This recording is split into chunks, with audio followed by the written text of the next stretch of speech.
अशोक खरातच्या दाव्यांवरच नवा सवाल उपस्थित होतोय, कारण की अंकशास्त्रज्ञ असल्याचं कोणतेही अधिकृत प्रमाणपत्र नाहीये अशी माहिती आता सूत्रांनी दिली आहे।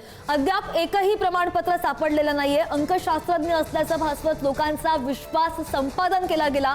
अनेक बडे नेते आणि प्रशासकीय अधिकारी सुद्धा त्यांच्या संपर्कात होते। प्रभाव आणि ओळखीच्या जोरावर प्रभाव वाढवल्याची माहिती आहे। अंकशास्त्रज्ञ फक्त दिखावा, आता खरातच्या दाव्यांचीच उकल होणार आहे। जसजसे दिवस पुढे जात आहेत, एक एक धक्कादायक खुलासे आता समोर येत आहेत। अशोक खरात संदर्भात अंकशास्त्रज्ञ असल्याचं कोणतेही अधिकृत प्रमाणपत्र नसल्याची सूत्रांची माहिती आहे। अजूनही एकही प्रमाणपत्र पोलिसांच्या हाती लागलेलं नाहीये, सापडलेलं नाहीये। अंकशास्त्रज्ञ असल्याचा भासवत लोकांचा त्याने विश्वास संपादन केला। अनेक बडे नेते आणि प्रशासकीय अधिकारी सुद्धा त्याच्या संपर्कात होते।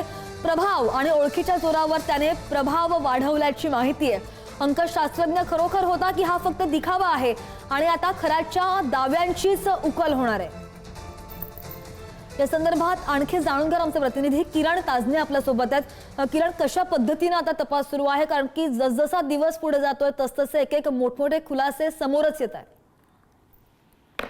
तर म्हणजे 8 दिवस झाले अशोक खरात हा पोलिसांच्या ताब्यात आहे। सुरुवातीचा एक दिवस नाशिकच्या गुन्हे शाखेच्या ताब्यात होता आणि त्यानंतर सलग 7 दिवस हा एसआयटीच्या कस्टडीमध्ये आहे। त्यांच्याकडनं कसून चौकशी केली जाते आणि या सगळ्या दरम्यान ज्या अंकशास्त्र आणि ज्योतिषशास्त्राच्या अनुषंगाने तो अनेकांवर प्रभाव टाकत होता, त्यांचं वेगवेगळ्या स्वरूपाच्या त्यांना पूजाविधी सांगत होता, त्या पद्धतीचं अधिकृत पद्धतीचं कुठलंही त्याच्याकडे प्रमाणपत्र नाहीये अशा स्वरूपाची माहिती सूत्रांकडनं मिळते। आणि या सगळ्या अनुषंगाने जी चौकशी करण्यात आली त्या चौकशीमध्ये अनेक जी कागदपत्र पोलिसांनी ताब्यात घेतलेली आहेत त्यामध्ये एकही प्रमाणपत्र या सगळ्या संदर्भात आढळून आलेलं नाहीये, तपासात मिळालेले नाहीये।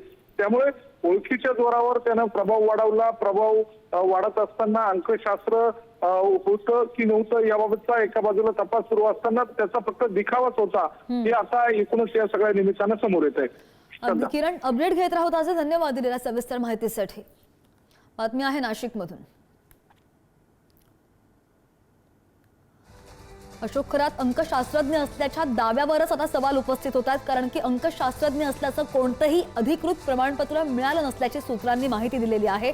आणि अशोक खरातकडे अजूनही एकही प्रमाणपत्र मिळालेलं नाही आणि त्यामुळे आता अंकशास्त्र तज्ञ असल्याच्या दाव्यावरच सवाल उपस्थित होत आहेत। खरातच्या दाव्यांची सुद्धा उकल होणार आहे।